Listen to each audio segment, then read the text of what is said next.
Yo, what's happening, man? Hopefully y'all can hear me. I think I got this. Nope, I ain't got that mic on. Is that the right mic? The fuck? Oh no. Oh no. Got my camera hooked up. Can y'all hear me? Can y'all hear me?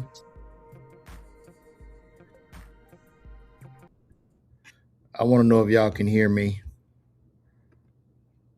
Oh, y'all hear me? My brother. What's happening, everybody? What's good? What's good in the neighborhood, everybody? What's going on here? We are in the building. I like that. I got my real stuff. Welcome back, man. I'm still out here in Baltimore. I thought this should be playing through my. Hold on, because this is my MacBook. Let me see something. I thought it was playing through my camera, but I don't know. Yesterday I played through my camera. But anyway, I'm out here in Baltimore, man. We got three more shows. The first two shows Friday were phenomenal. Shout out to all the people in Baltimore for pulling up. Oh, I don't know what the hell that was, but shout out to all the people in Baltimore that's been pulling up, man. It's been going crazy. I did get out yesterday. I went down to that Arundel Mall. The people in Baltimore said that was not Baltimore. I was outside of Baltimore. I had no idea because when you come into these cities, I just put into the computer mall, and that's where to take me. So I'm going to go to the Madawin Mall, wherever that is. I'm gonna go visit that mall today, get out in the city, see what's happening, see what's shaking, and I'm gonna do what I do. But and also too, Philly tickets are still moving. So if you in Philly, I'm gonna be at the Helium January 11th. Y'all can pull up on me at Philly, man, in Philly at the Helium. And I just want to see some. Hold on one second, y'all. This is really pissing me off. Huh. Mm. Well, if y'all hear me, it's fine because I guess I must be talking through this MacBook speaker. Anyway, let's get into it, man. So last night, um, tell Carlos what up. Last night, Trump went in there and snatched up the Venezuelan president, just snatched them up. I mean, this was looked like one of the shortest wars that I've ever seen. And first of all, I don't even know why we went to war or attacked Venezuela. From some of the rumblings, I'm guessing it's about oil, controlling of oils and natural resources. And I also heard that this guy Maduro, I don't know. So if there's anybody from Venezuela, please come in and correct me if I'm wrong. But they were saying this guy, this Maduro guy, was basically holding these people hostage. Now, I don't know if this is supposed to be some type of hero's narrative for the Trump administration or what. If he was, or both things could be true. He was holding people hostage. He was taking the money, the resources, keeping all the oil, selling the drugs, and the U.S. wants control of the oil and the resources, and this was no better time. Now, the only thing I could say, are we going to go to war? Does China and Russia get involved with this? Because China and Russia are allies of Venezuela. So what I did, you know, I'm gonna pull up. I'm gonna pull up. I mean, and then Venezuela's a small country. They were no match for the U.S. You know.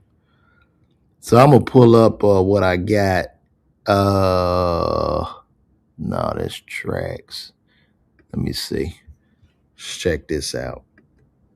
Did you make the decision to take out Maduro this morning? And what was Maduro doing when our guys came in on him? Wait a minute. Can y'all hear that? Can y'all hear what he's saying? Let me know. Bro, I'm not even, my camera not on. This my HD. Lord have mercy. That's the problem. Okay. Hold up, y'all. I had some technical difficulties. The other, come on. There we go. Now, see, that's better. That's better. I had to turn my other camera on. Can y'all still hear me?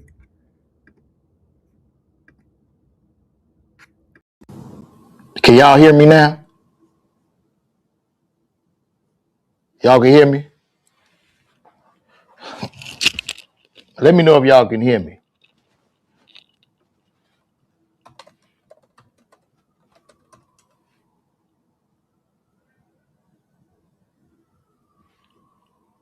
Okay, good. All right, cool. All right, well, let's play this video. Let's see what's going on and why Trump decided to go through, do this. Maduro this morning. And what was Maduro doing when our guys came in on him?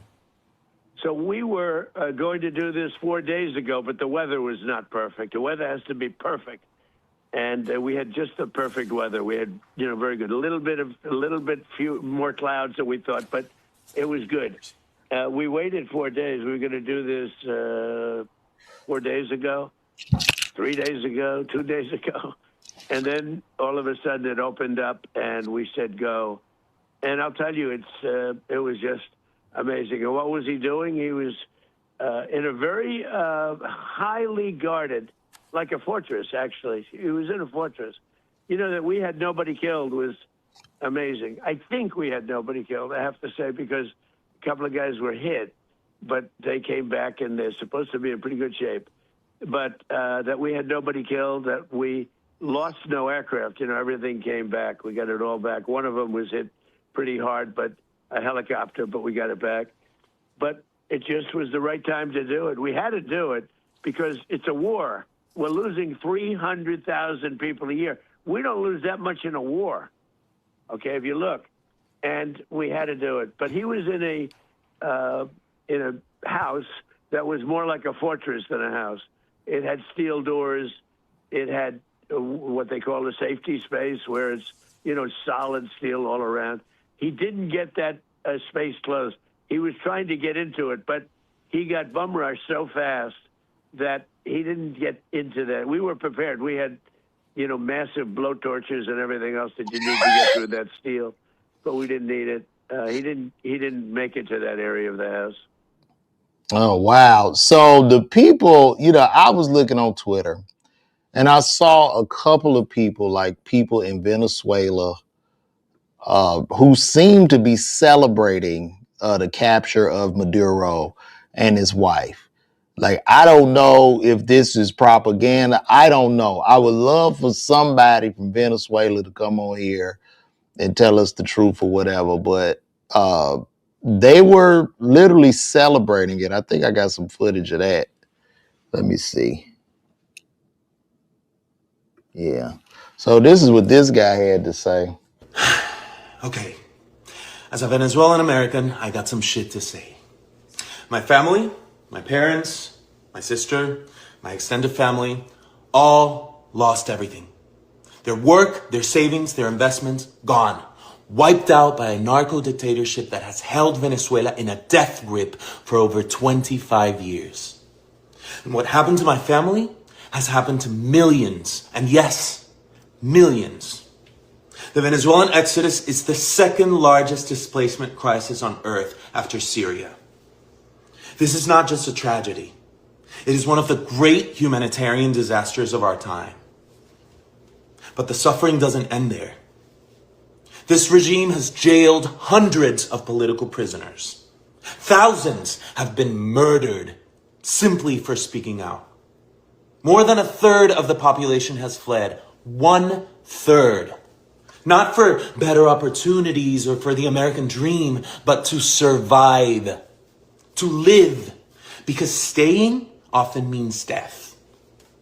And while the world may see Venezuela as a collapsed state, what it is in reality is an occupied one. Our territory, our natural resources, and our institutions have been overrun by hostile foreign powers. Iranian militias, Chinese corporations, Russian intelligence, all exploiting our country with impunity. Venezuela is no longer just a local crisis. It is now a geopolitical threat that endangers the entire Western Hemisphere. It has become a launch pad for an authoritarian expansion in the Americas. And in the midst of all of this, one woman has dared to lead the charge for freedom. Maria Corina Machado. In 2024, against every odd, she led a peaceful democratic uprising that won the election. Her team smuggled physical voting receipts out of the country, hard proof of victory that the regime tried to bury. Her courage has lit a fire in the hearts of millions of Venezuelans desperate to believe that change is still possible. But now some have questioned her decision to dedicate her Nobel Prize to Donald Trump. Okay, I get that. But here's the truth. It was a brilliant strategic move in the global chessboard of politics. Maria Corina is no fool. She knows exactly the kind of man Trump is. She knows how much he campaigned for it, loudly and relentlessly, to win that very same prize. She knows how symbolic and personal that recognition is to him. And precisely because of that, she understood that this gesture might be the thing that keeps his attention focused on Venezuela at a time when U.S. presence and pressure in the Caribbean is rising. She didn't dedicate that award to flatter him. She did it to protect and preserve the one kind of power that could help shift the course of history. Because for her, this isn't about pride. It's not about optics. It's about freedom. And let's be very clear. Maria Corina is not asking for the U.S. to invade Venezuela. She's not campaigning for war. Venezuela is already invaded. It is held hostage by a narco state, overrun by foreign agents and enemies of democracy, Russians, Iranians, Chinese, all operating freely, weaponizing our land and resources to expand their influence across Latin America. What Maria Corina is calling for, what millions of Venezuelans are praying for, is the support of the only military on earth capable of countering that threat and helping to free our people. This is not imperialism. This is liberation. She's not playing partisan games. She's playing for Venezuela's life. Because this isn't theoretical. This isn't academic. This is life or death. So yes, it is time to honor her bravery, but more importantly, it is time for the world, especially the free world, to recognize what's at stake. The fight for Venezuela is a fight for freedom, for democracy, and for the stability of an entire continent.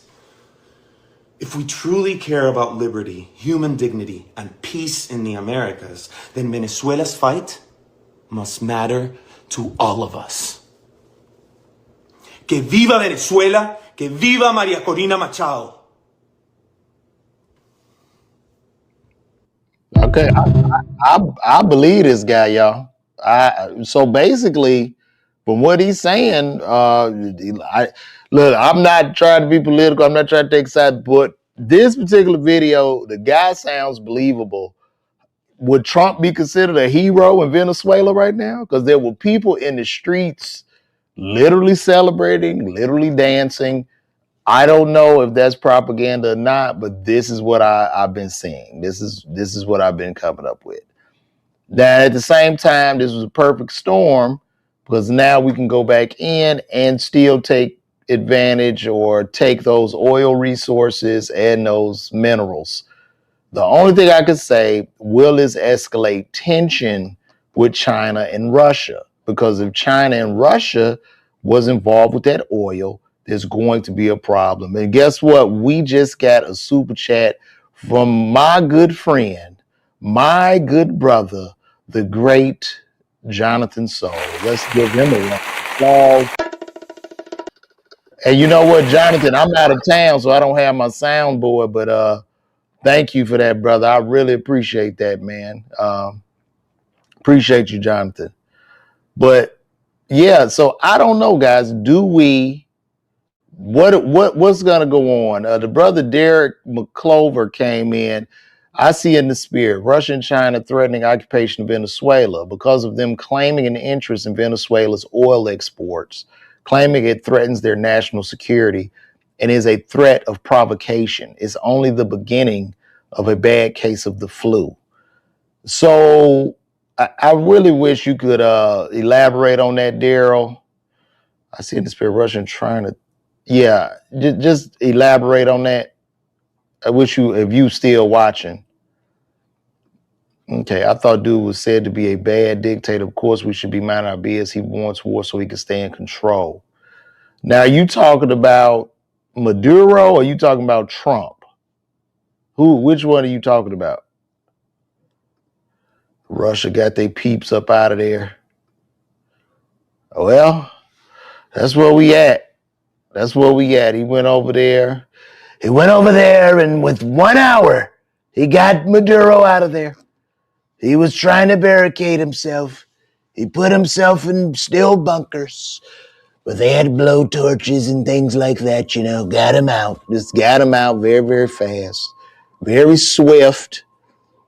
Them Delta Force brothers, the military Delta Force, and I don't know if I guess the Delta Force went over there. Them some bad dudes, man. They don't play. They do not play, man. So this is interesting. I didn't know we had this much heat with Venezuela. And my thing too, he was saying that Venezuela, so all the dope coming to the US is coming out of Venezuela. I thought it'd be coming out of like Colombia or something. Like that's where all the drugs are coming from, like Mexico. Where is it coming from? So is this supposed to help us or something? I don't know. I'm so confused when it comes to a lot of these geopolitical events. However, now that I'm a newscaster every morning, I'm gonna do my thing. Shout out to Mark Jackson 4215. Thank you, bro. Yeah, I'm gonna still, figure this out. Propaganda for drugs, but take the biggest oil reserve on earth. Yeah. Hey, it's what it is, man. You say I don't care what Trump does, I don't trust him one bit. That's understandable. I don't know. This is gonna be a very interesting. Over the next few days, it's gonna be very interesting. Do tensions rise with China?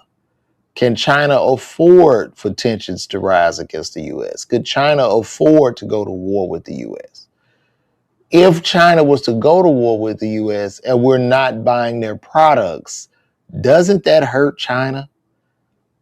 Because who else is buying the Temu, Fashion Nova, Shein, scrolling on TikTok, wearing Nikes? We're doing all this in America. And that's a great point, Kino. It is impossible to attack us, and that is a great point. Being in the United States, those oceans do protect us, and we're going to see you as soon as you start out trying to come over here. So that's a great, great point. And I'm not saying they're going to invade the U.S., but they could send a bomb, they could strike us, or do something. Not Menego, Melvina, not all, but a lot of the drugs the U.S. ordered to be delivered to us has come from them. This is a big game. That's funny. The joke you told about how people shrink when they lie, that would be funny. We went over there. It's not about oil. We wanted to get the people of Venezuela free. We don't want the oil. Am I shrinking right now? I'm going to have to do that as a bit. Andreas Dixon, that was good. That was a bit. You just helped me with a bit. Charlize says it's a deflection. Maybe Trump will hit the button like if some Epstein tapes or something come out, he just will be like, you know what, fuck it, I'm hitting this button. We just will go to war and we'll just go into a tailspin. Maybe that is what will happen. I really don't know.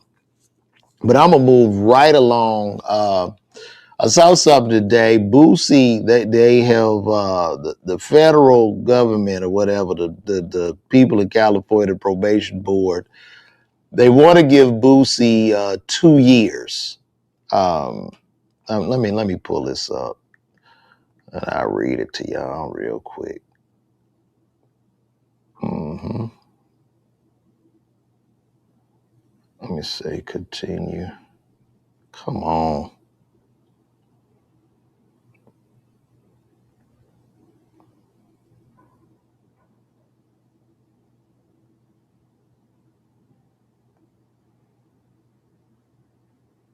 Okay, so federal prosecutors in San Diego are pushing for BOOSIE to receive a 2-year prison sentence after being convicted of possessing a firearm as a felon.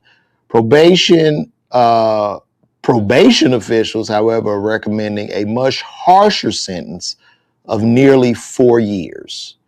And once BOOSIE received this news, BOOSIE wrote a message to Trump saying, Trump, check my case out. My case was dismissed, but Biden's Department of Justice recharged me with the same gun charge Biden pardoned his son of. I was told I am the only person in the country facing that charge now. President Trump, I already was given a 10-year sentence in state in 2009 for third offense marijuana. I never was even off of rehab, straight to prison. Trump, I'm BOOSIE. I'm a rapper, filmmaker from Baton Rouge.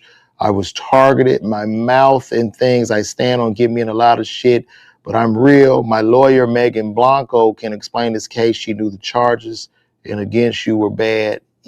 She even spoke about it on radio. I just find it amazing that somehow Boosie feels that Trump will be his savior. You know, what I find ironic about this, when 21 Savage said F the streets, and Boosie said, no, it's not F the streets. We shouldn't F the streets, yada, yada. And then Boosie like kneels to this altar of Trump to try to get a pardon. I just find it to be rather ironic. It seems like if you want to pray to the streets and kneel to the streets and be a big, tough street nigga, you should just take it on the chin, right? And stand on your shit. And I'm telling this to all you niggas that talking your street shit, you a tough ass nigga, you a tough ass nigga, go to jail. Why cry? Why cry? I'm gonna tell you I'm a square. Hey, you know what I mean? I'm lame. I'm corny, but I ain't going to no goddamn jail. So if you're gonna be the tough street, then you gotta decide. You gonna be in the streets, nigga? Be in the streets. Ain't no goddamn, oh, Trump, help me. No, stand on your square. Stand on that shit. That shit kills me. Stand on it. Don't go crying to him. He don't give a damn. He knew Diddy, and Diddy ass sitting in there, so he definitely not coming for you, Boosie. Hopefully, Boosie will get just the 2 years, but they putting him in jail. His ass going to jail. Okay? And a lot of shit comes like, you know, when they've talked about that Marlo Mike situation, that 15-year-old young boy that spent his whole life in jail who was allegedly Boosie's hitter. Okay, karma comes back in strange ways. Karma's going to come knock on your door. That's what happens. So once again, it goes back to my statement where I stand 10 toes down saying F the streets. It's a trap. It's a trap. You want to be in the streets, you want to be cool, you want to be tough. It's a perpetual cycle that only enriches other groups of people. Okay, when you become incarcerated and they give you that number, you profit. You're like profit for the prison institution. So now that you're in jail, they got to hire another CO. They got to hire a warden. You bring business to the town. Instead of just dissing that shit and shaming these niggas in the darkness. Because that's what has to be done. The street mentality had us in a chokehold for too long. And especially my generation, being that of Generation X. There will never be honor amongst thieves. You're not going to win in the streets. And you're definitely not going to win in the streets with this technology, with the cameras, with people being able to talk to you. It's cameras in the glasses now. You're not going to win. So it's over. It's over. And shout out to the city of Chicago, who's had the lowest homicide rate in the past 20 years. Also, the good young brother in Baltimore is doing an amazing job where their crime is super, super low right now. And shout out to Black people for waking up and leaving it alone. And we have to continue to shame these niggas. You want to be a tough street nigga, we have to shame them into the darkness. Because basically, I think too, and I do have some level of empathy, because I do believe like a lot of street guys, a lot of tough thug dudes are like traumatized individuals. And, you know, lack of the father in the home, you know, abuse, could have been some molestation, just anything. But the thing is, you have to find, they need to find help through counseling. The help shouldn't be found in them unleashing that trauma on other people that look like them. You know what I mean? I get it. Life is not fair, but you're not about to kick my back in and not think your ass not going to jail. So, you know, it's what it is. So don't. And then I did that. This quote I commented on the Shade Room, and I said, Boosie, call the streets. If the streets are that good and wonderful, the streets should be able to help Boosie get probation and beat this charge. See, I'm gonna speak truth to power or whatever, because I'm not cool. I don't want to be cool. I don't want to be hanging with none of these celebrity niggas. I'm not trying to run up under none of these rapping ass niggas. No, I'm here for the people. So I'm going to speak my truth. I don't want to be cool. I'm not about to post 20 pictures with me and celebs. No, hell no. I wasn't raised like that. So, you know, shout out to J-Dub. He worked at juvenile. Yeah, the kids need that therapy. And a lot of them need love. But then at the same time, our community for many, many years, we kind of celebrated street culture too. So like, you know what I'm saying? Like, oh, little Dontavius, he bad as hell. You know what I mean? Like, we would say things like that. And to the young mothers, I don't think you should speak that on your child in a contextual way to where that's cute. Oh, little Quantavius, he's so bad. Okay, you don't speak that on that baby, because that baby's going to fulfill that prophecy. You never say that about that child. Shit ain't cool. And they do it because they want to assimilate with other failures in life. You say you got a good child, a loving child. That's what we should be saying, and that's where we should be at. So it's what it is, man. You say, what's up, Judge Mathis? Boy, you hitting me with that Judge Mathis early today, right? Oh, man, did you guys see the fight in the Diamond District? I don't know if y'all saw that. It went extremely viral.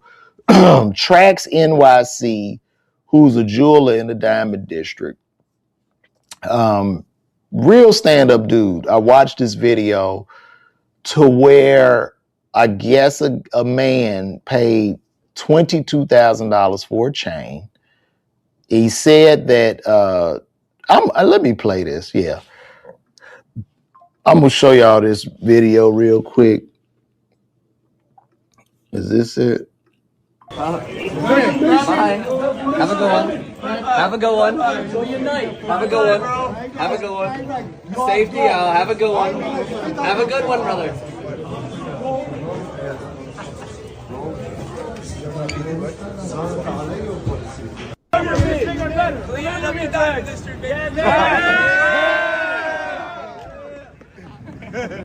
You know what? I want to play the beginning of that so y'all can see like what really went down.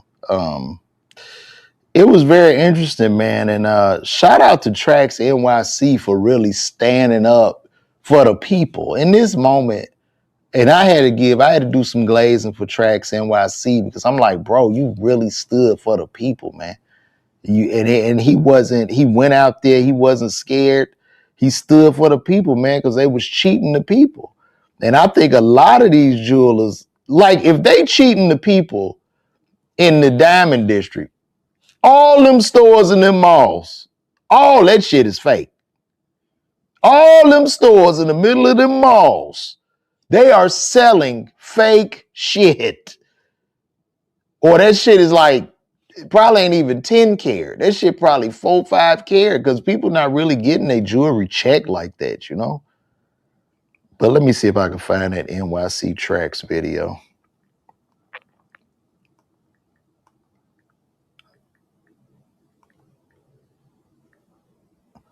I know one thing, NYC Tracks business about to go through the roof. Let me see if I can get this for y'all. Hold on. I like how y'all being so patient with me. Y'all are the best, man. I ain't gonna even hold y'all. And while I'm talking, I'm gonna be in Philly, man. So y'all pull up on me in Philly. I'll be in Philly at the Helium, January 11th. Next week, I'll be there.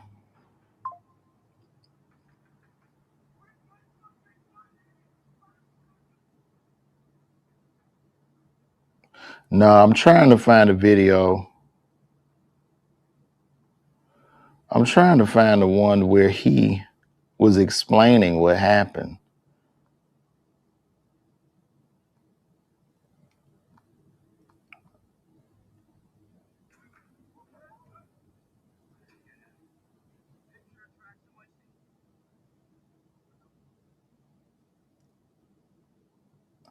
Y'all just give me 1 second real quick.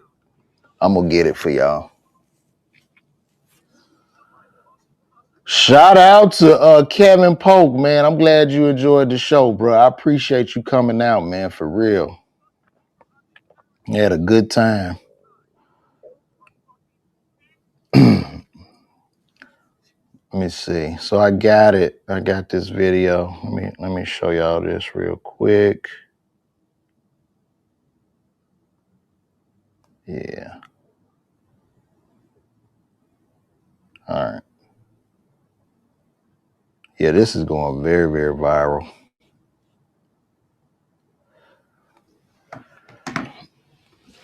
Okay. Let's take a look at this, y'all. You fucking bitch. Where's my fucking money, motherfucker?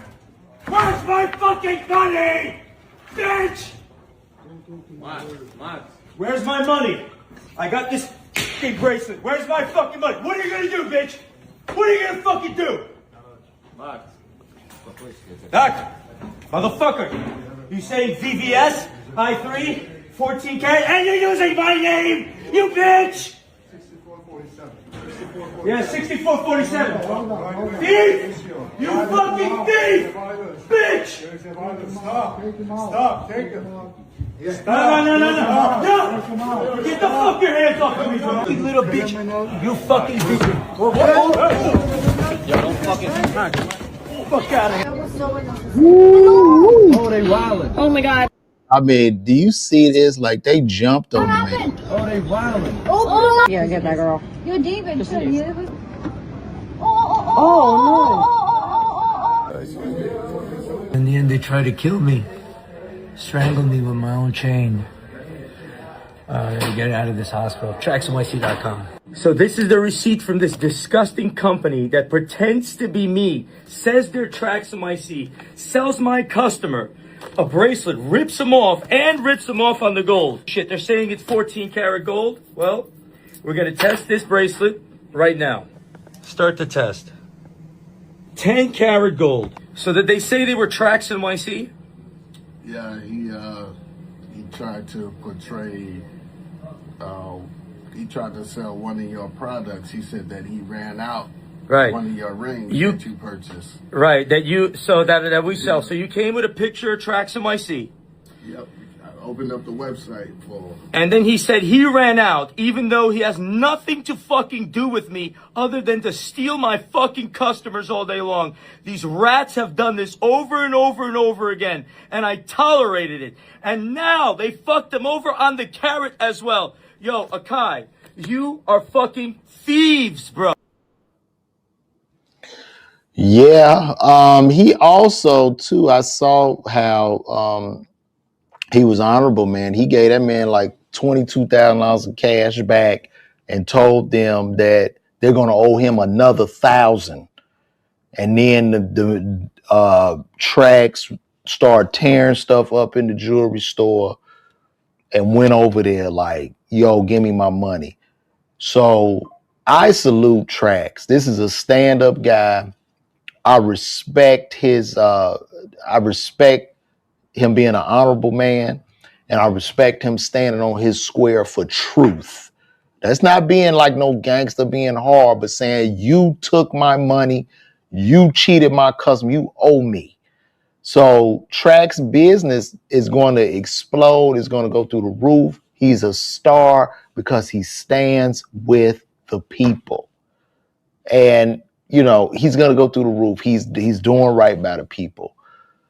But they are definitely, and then he gonna have to get some security too, because they about to lose so much money down there. All them jewelers in that Diamond District, they're gonna lose so much money, and their reputations are gonna be so damaged. Because it's not just that dude; people aren't gonna trust anybody in that Diamond District.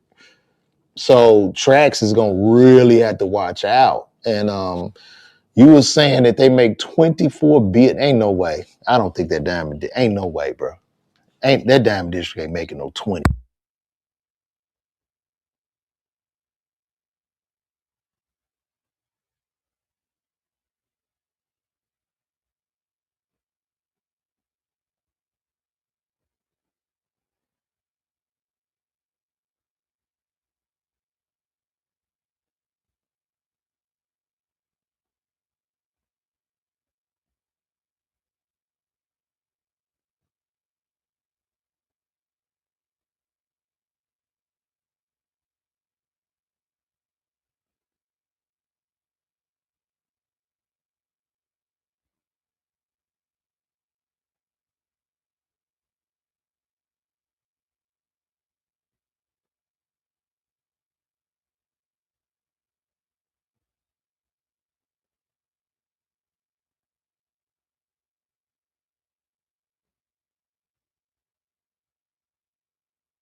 My receiver died. Y'all can hear me now? Y'all can hear me now. Can y'all hear me?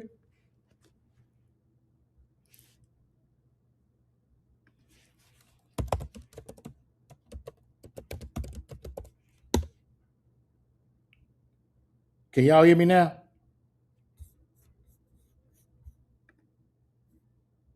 All right, my bad, y'all. All right, cool. No, what I was saying, how long was I out? Let me see when y'all first started, said y'all couldn't hear me. It was just down for like Down for about 2 minutes. What I was saying, the Diamond District does generate, J-Dub Comedy was right. They do generate like $24 billion a year. They do $400 million in daily sales.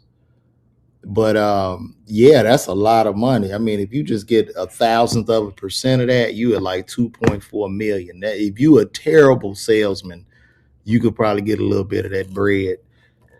But NYC Tracks will be revered as a legend, as a hero, and he gonna make all the money out there in the Diamond District, boy.